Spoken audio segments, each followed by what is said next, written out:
Alors voilà, je vais commencer aujourd'hui donc par l'homéopathie pour vous donner une petite indication parce que je vous raconte, j'ai vu hier, j'ai fait une consultation par Zoom pour des enfants qui ont la grippe et donc j'ai prescrit à une petite, je lui ai donné quoi comme remède? Attendez, je me souviens même plus. Ah oui, Sabadia.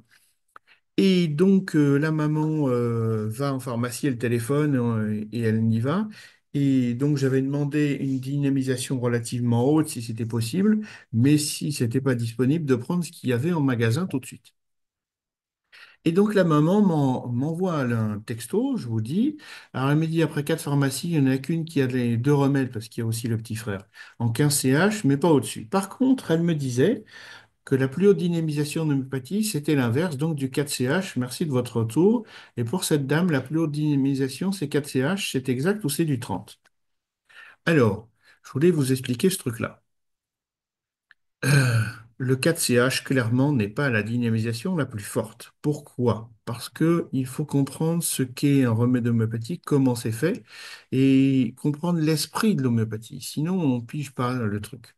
Euh, L'homéopathie n'est pas une médecine pondérale liée à de la matière, comme le serait par exemple un médicament en médecine allopathique, par exemple un antibiotique, le Doliprane, machin, que vous prenez comme ça.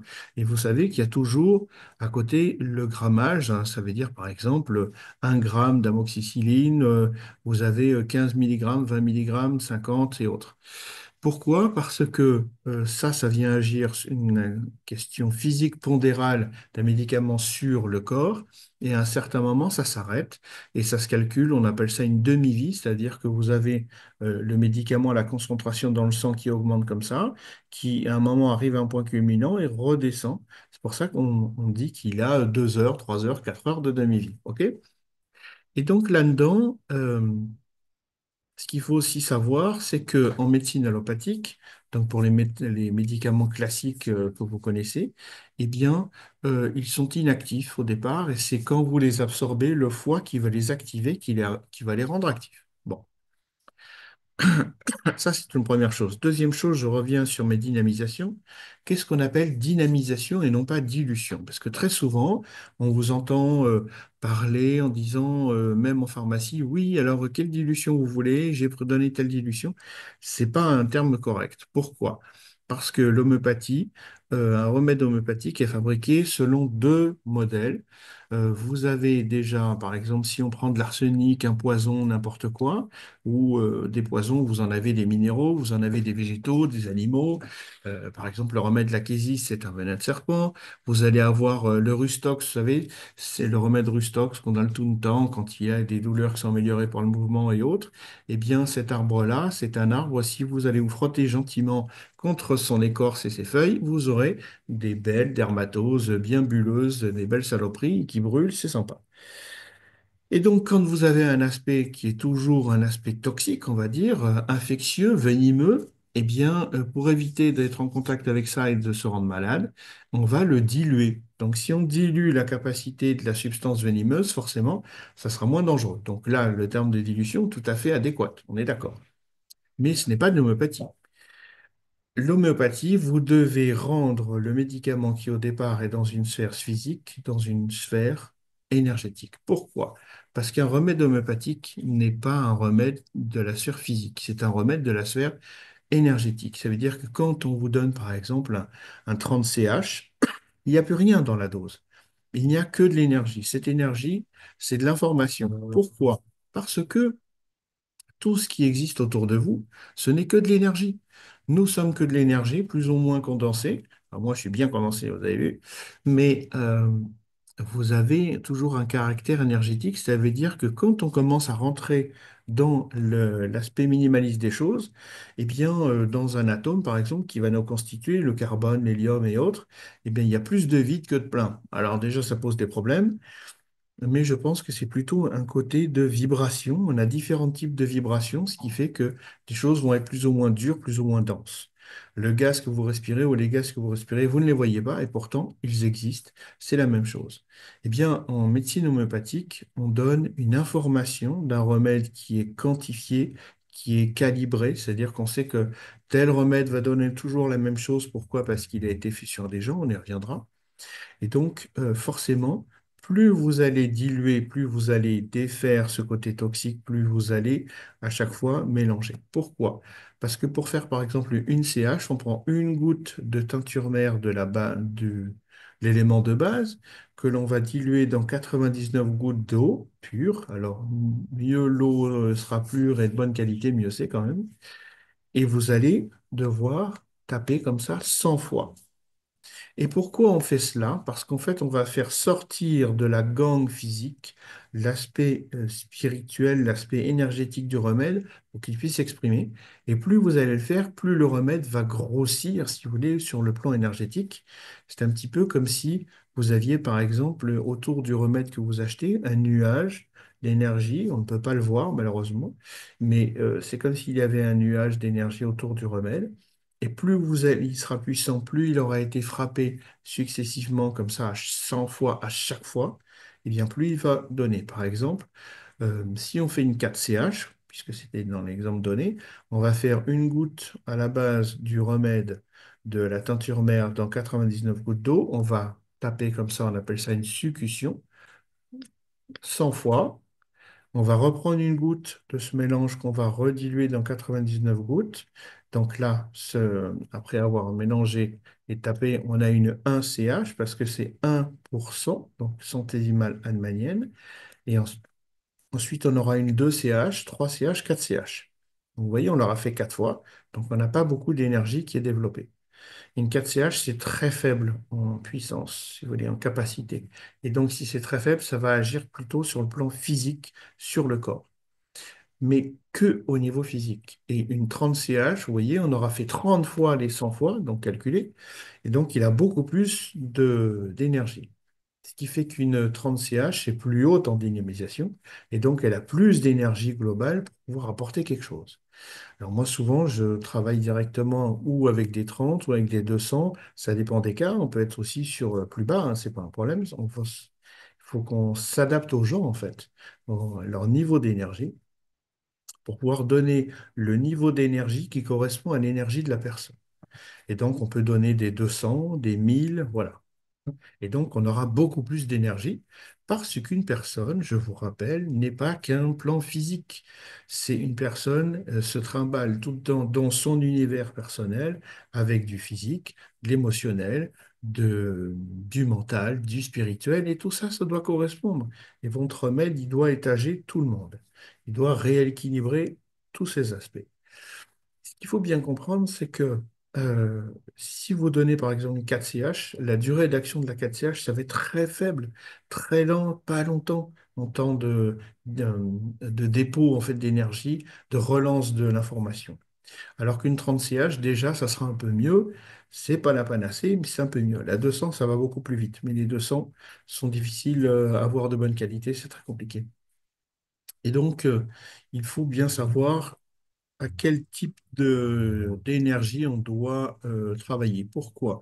Alors, je ne sais pas si vous vous souvenez, mais en fait, ceux qui sont près de ma génération, il y avait quelque chose quand on était enfant, c'était des postes radio, où en fait, on devait chercher avec la molette, vous vous souvenez, la fréquence de la radio, et on avait énergie, machin, on allait un peu plus loin, Fun Radio, et ainsi de suite. Et puis après, en allant sur 102.7, on avait radio classique et autres. Mais si vous n'étiez pas sur la bonne fréquence, vous n'aviez pas la radio correspondante. Eh ben, c'est la même chose. C'est-à-dire que vous devez prendre le remède homéopathique qui correspond à la fréquence à laquelle vibre la personne. Donc, si la personne a un taux vibratoire très haut ou si sa pathologie, son affection est très puissante, on doit être assez haut. Et si c'est très basse, parce qu'en fait, il y a beaucoup de pathologies chroniques, la personne n'a pas beaucoup d'énergie, elle n'arrive pas à remonter, on doit être plus bas. C'est tout fonction à chaque fois de ce que la personne sera capable de supporter et comment elle va pouvoir répondre à cela. Il n'y a pas de déshonneur à donner une basse dynamisation au niveau de dynamisation, ça n'a rien à voir avec ça.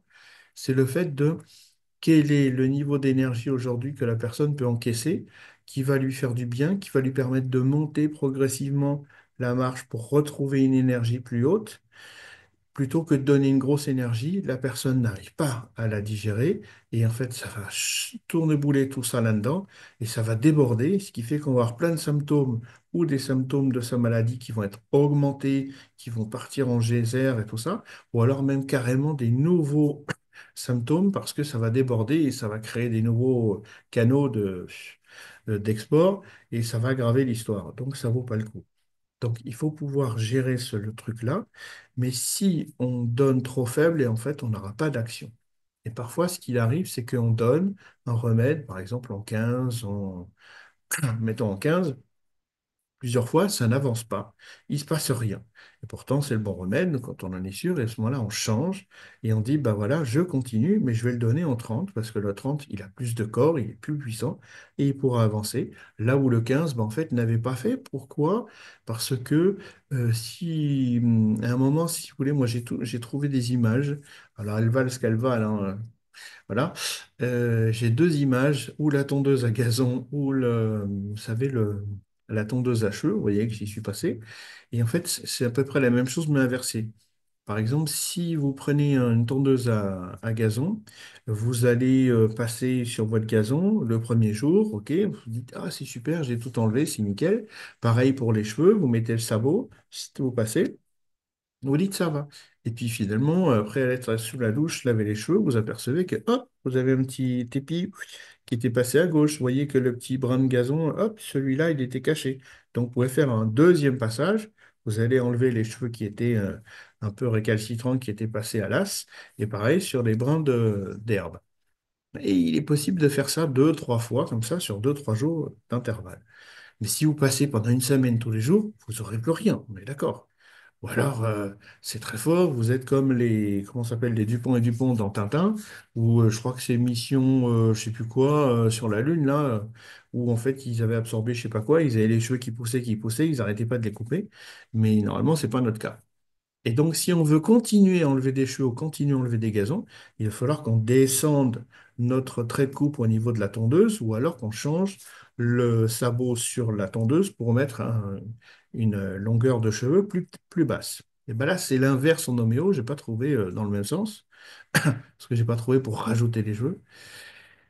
Si vous voyez que votre 15CH, à un moment, elle avance plus, ça veut dire que l'énergie, l'information qui était donnée dans le 15CH, le corps l'a prise, l'a ingérée, en a fait quelque chose, mais une fois qu'il est arrivé sur ce niveau-là, bah, il n'arrive plus à avancer, quoi. Ça fait plus rien. Et donc là, il faut augmenter en dénimisation pour aller plus loin. Alors après, il y a des règles, il y a des lois qui permettent de savoir où on va, mais c'est comme ça que ça marche. Et vous voyez, c'est comme ça que on peut comprendre pourquoi une 4CH est plus puissante qu'une 30CH. Il faut savoir sur quel point de vue on se place, mais si on se place sur l'action d'un remède homéopathique qui délivre une information énergétique au corps, à l'esprit, enfin vous avez compris, eh bien la 30 est toujours plus puissante. La 4CH sera plus basse.